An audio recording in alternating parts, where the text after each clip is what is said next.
So similarly, mapping, it's there. Okay. So first I need to read the address of 0. Second, I need to read the address of 32. Anyway, it will be stored in the memory, random memory only, random access memory, RAM. So I can able to give the random address. But this random address is important because this random address is not generated by the system. We have to write it. We have to find the logic. So since the formula said the need of the pixel is 0 and 32 for the first set of computation. So the first address generation value is 0, second address should be 1.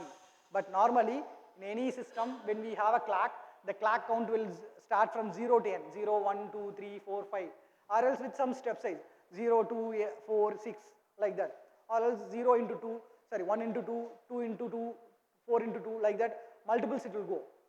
But this is not the multiple, this is actually some random positions. But if you check these random positions, we have another opportunity in the binary system.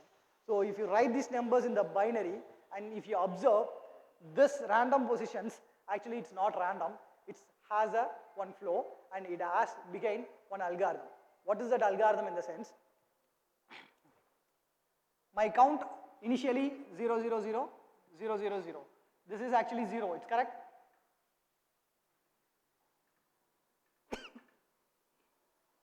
This is 1. Next, 1, 0. Just look on the numbers. Take the lower nibble, keep it in the higher nibble place.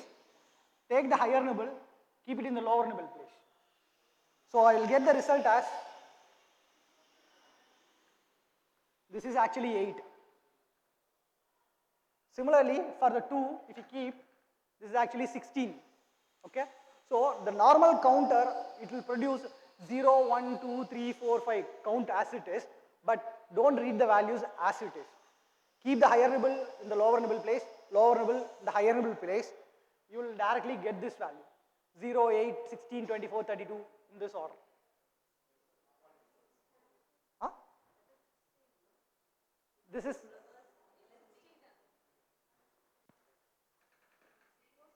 okay. In that case,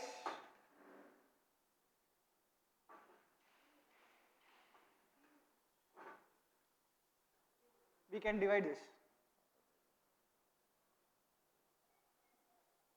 5 bits in front position, 3 bit in, now it will come proper. So in which order you want, you can change it. So based on the matrix size. So 3 bit position if you change, it will become 8. Sir?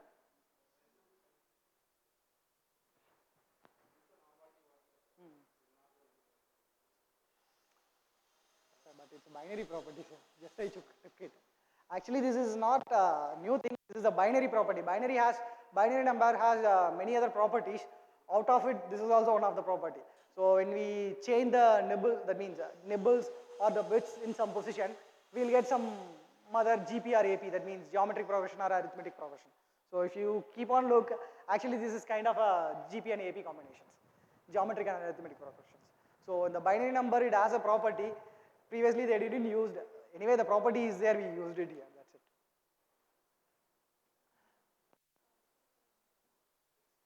One second. So when for finding the 2D transform, as I said, initially we change the row, that means whatever the row is there, this is we consider as a column. This column we process the 1D transform. So transformation function. So out of this function, this is not representing my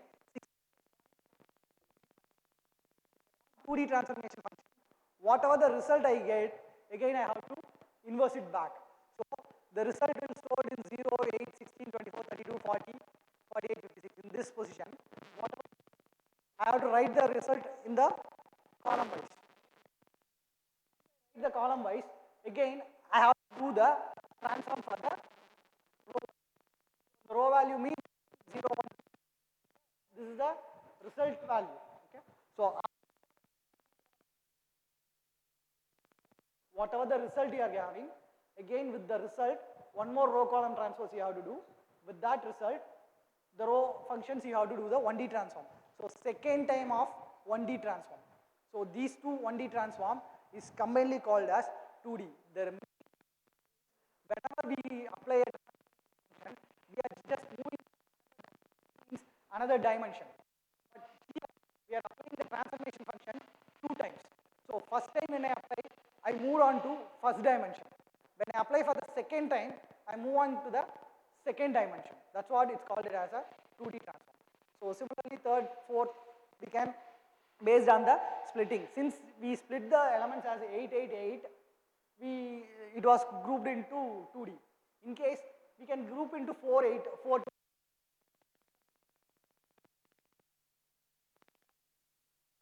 Based on that, it will check something like 256 point FFT of 256 point transformation. You can do it with 216 point transformation or else 3 8 point transformations. This is common for all the transform, anything. So this is the algorithm to do here point transformation using a lower point transformation. For Hadamard, this is applicable for all the transformation functions. So any transformation function, if you want higher end, you can use it from the lower. So the same architecture what we seen, this is the entire 1D Hadamard transform. The same thing we kept it as a one black box here. Okay. So this black box, after that means initially we will give an input here. Whatever the input, it will process for the 1D. Once it process, whatever the output is there, this R0s are something like a D flip-flop. That means registers for making the proper shift. Okay. So why that shift in the sense? To make this row column transpose. Okay. So after this row column transpose, again whatever the value is there, this value is fed back and give it to the same input line. So here this will become, because a first 8 set of values is processed. Once I got the output, that means all the 8 set of values all processed. The first set of value I am fed back to the same hardware. This is again processing. So like that, this will become serial. But the base module is a 4-point parallel hardware. So this entire thing will call it as a partial parallel hardware. Okay. So some of the functions are done with parallel, some of the functions are done with serial. So completely this is called a hybrid architecture of partial parallel. So what are the functions we find out? Now the data functions.